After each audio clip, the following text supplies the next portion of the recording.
Hello everyone and welcome. Thank you for joining us today. We're very happy to have you here. I am Susanne and I will be your host today. Jurgen, thank you for joining. You're welcome. Before we get started, can you briefly tell us a bit about yourself? Yes, certainly. So my name is Jurgen Soetaert. I'm active on e-invoicing since 2017. We have taken a lot of initiatives in Belgium before the mandate came in place as from January this year. We have building community, we have talking to a lot of software partners, and so that's what I've been doing the last almost 10 years. So it's quite exciting to still be doing this, but not only for Belgium anymore, but also abroad. Top, thanks. For everyone joining online, please keep in mind our chat is open. We have our colleague Geoffrey, who is a support engineer, and he will be answering all the questions. Now, let's go next. Before we start, maybe let's take a brief look at today's agenda.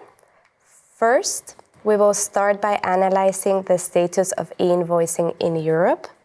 Then we will zoom into the status of e-invoicing in Germany. Afterwards, we will explain what is Peppol and the five-corner model. And finally, we will explain what are the e-invoicing integration options, the typical scenario buy versus build. And finally, we will explain what Flowin is and how it works. Jurgen, we've been hearing a lot about e-invoicing and ViDA. Can you tell us what's happening at a European scale? Yeah, certainly. So, yeah, ViDA, VAT in the digital age, it's in fact an agreement between all member states. It's agreed by all member states, initiative of European Commission, to put B2B e-invoicing really in place by mid-2030. So there's something like real-time e-reporting, tax reporting that will be put in place between member states as from that time, from that date. So it's all about cross-border e-reporting transactions. So ViDA is very important if we are talking e-invoicing, if we're talking B2B e-invoicing, because this will define the pace of all countries moving towards that date. If you're looking at Belgium, for example, we already made this mandatory as from January this year within B2B context. For the other countries, we see some countries adopting fastly. Other countries are adopting in phases, like France and Germany, for example. In France, it will be a phased rollout in this year and next year. Germany is quite similar. Looking Ireland, we're talking 2028, put in place. United Kingdom 2029, and even the Netherlands in 2030, just right straight up front of the upcoming mandate of ViDA. So it's very close for them to become very compliant. Wow, so even if we see different timelines, the direction is clear. Yeah, certainly it is. Great. Next, can you tell us what's happening at a local level in Germany? Yeah, I will. So for the moment, Germany is rolling out B2B e-invoicing. They have made this mandatory to receive e-invoices as from January 2025. So they were really ahead of curve, but it was something like all kind of documents could be received. It could be PDF documents, it could be other formats, all formats were allowed. So there was no straight line in what is this e-invoice really like. Right now we see, this moment, 2026, we see multiple standards like X-Rechnung, Zugwert, but there is also something like Peppol BIS, the real format on Peppol, which is already used. We have something like local network, existing network called TRAFFIQX between companies and their accountants. So, but there's no real main rail at this moment to be followed. And this will change with ViDA in mind, like we already explained, years to come. So 2027, this year, it will become mandatory for large companies to start sending real e-invoices. 2028 for all companies.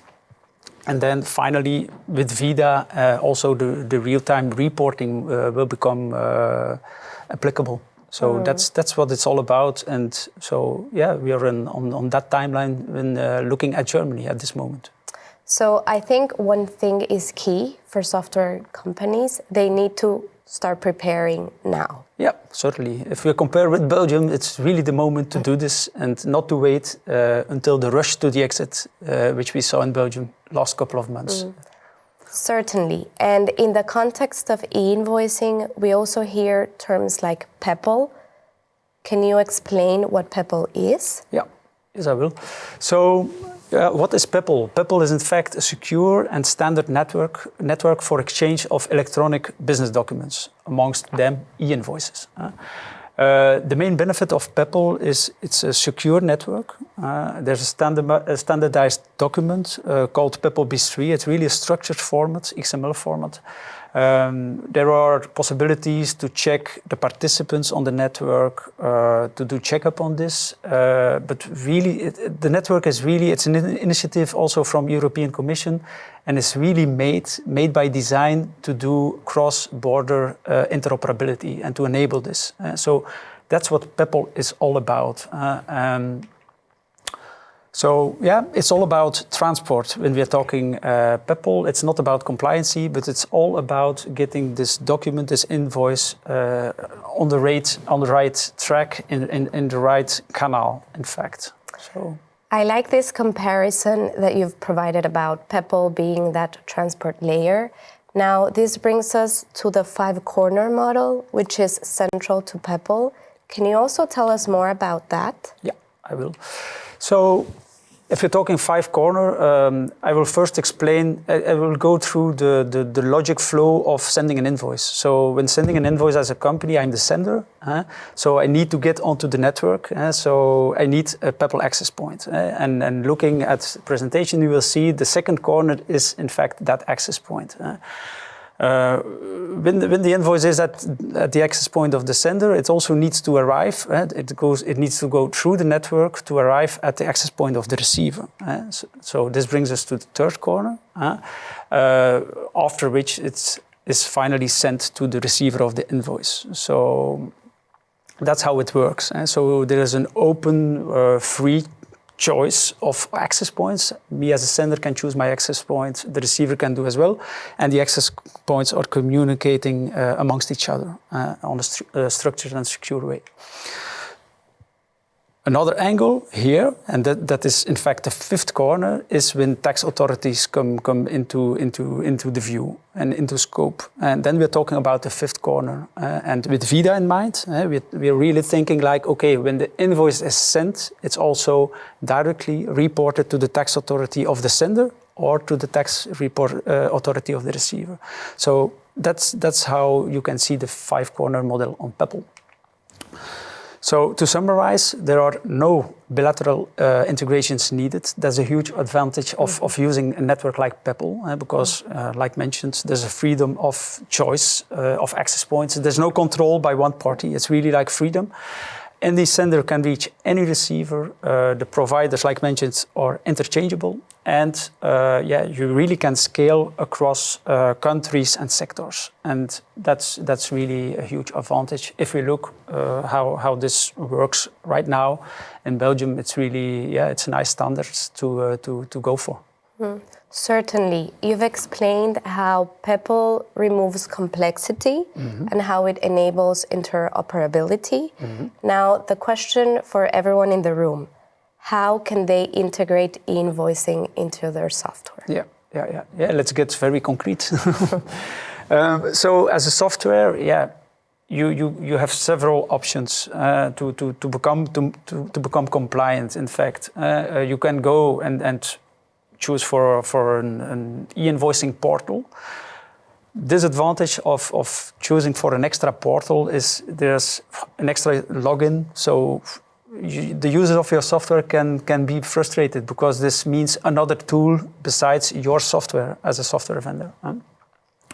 Second option is that you use a document service provider. And document service provider, we mainly see those document service providers at larger companies, where a larger company says, okay, here you have all of my documents, you have all of my invoices, and you as a document service provider makes them arrive at the right spot, at the right receiver, through the right channel, through the right network, even conversions, stuff like that. But it's quite expensive. If you're looking at cost per invoice, we're talking about between 30 cents and 50 cents per invoice. So something to say about that. Certainly. Yeah, becoming an access point yourself. So like we, as a certified Peppol access point, have decided we can share this amongst, for this moment, more than 300 software companies. We have in Belgium, we have subscribed more than 300K companies. So we are something like 30% of all companies in Belgium are subscribed on our access point.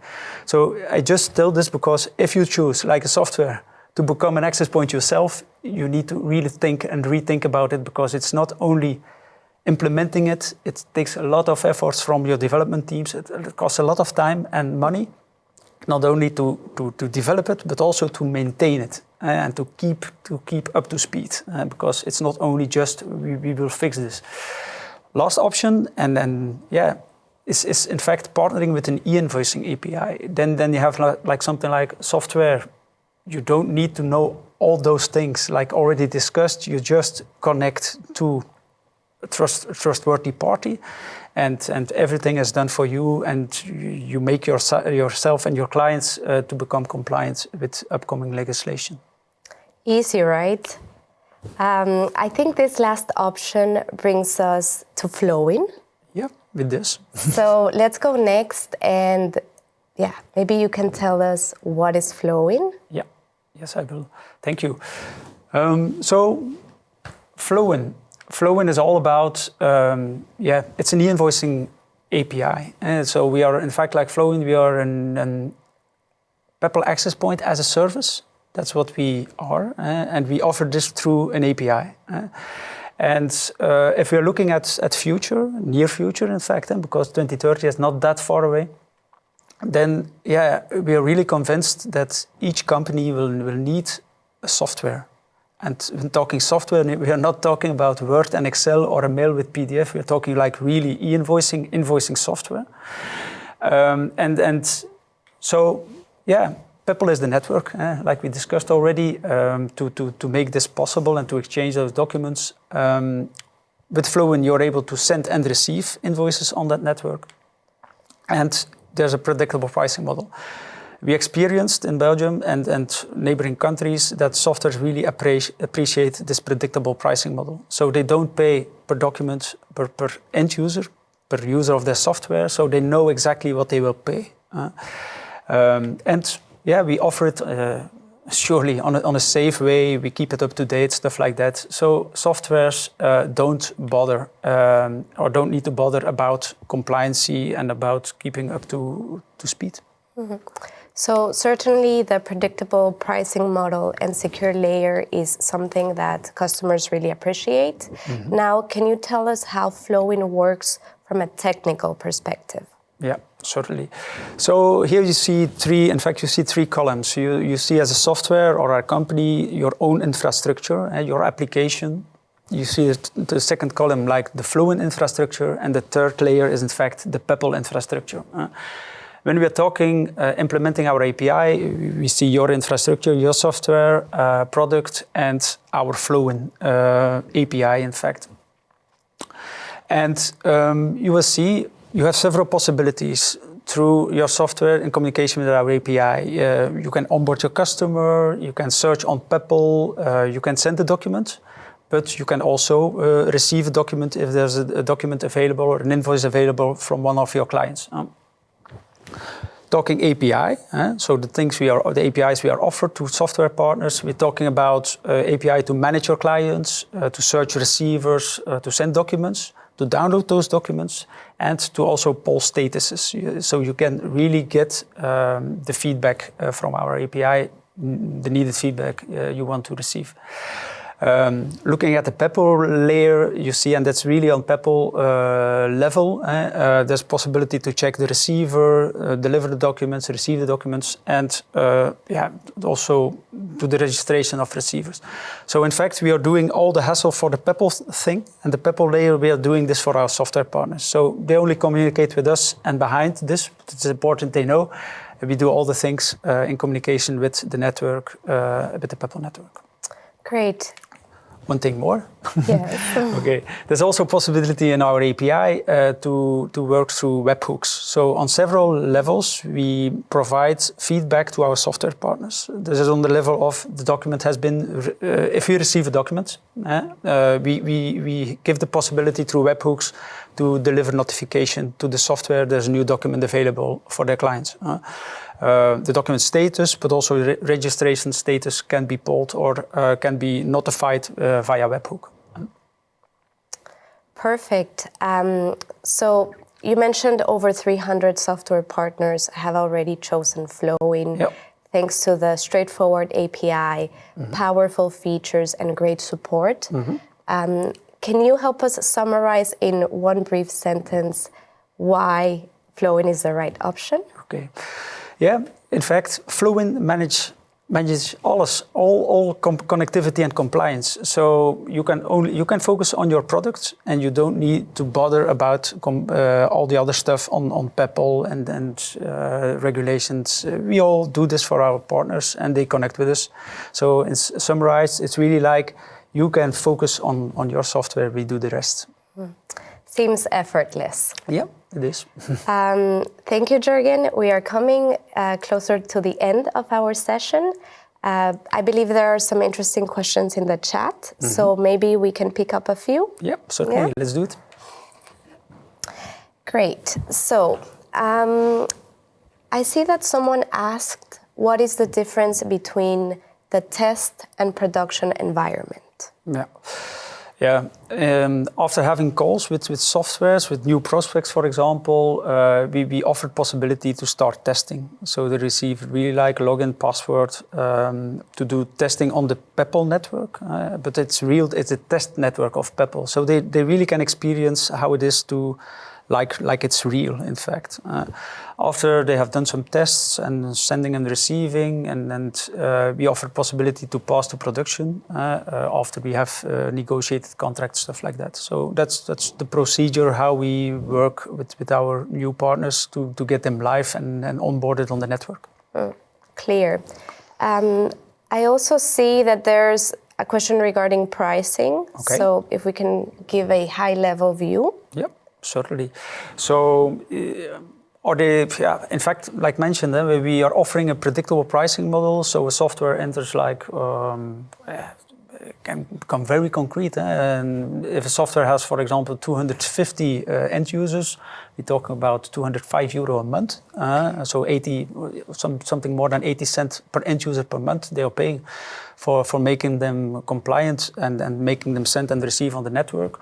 According to the country, there's a number of documents included. So it depends the country how much documents are included, but it varies between, for example, 100 documents in France, 250 in Germany, and 1,000 documents included in Belgium, included in that fixed pricing. So they really know what they enter into.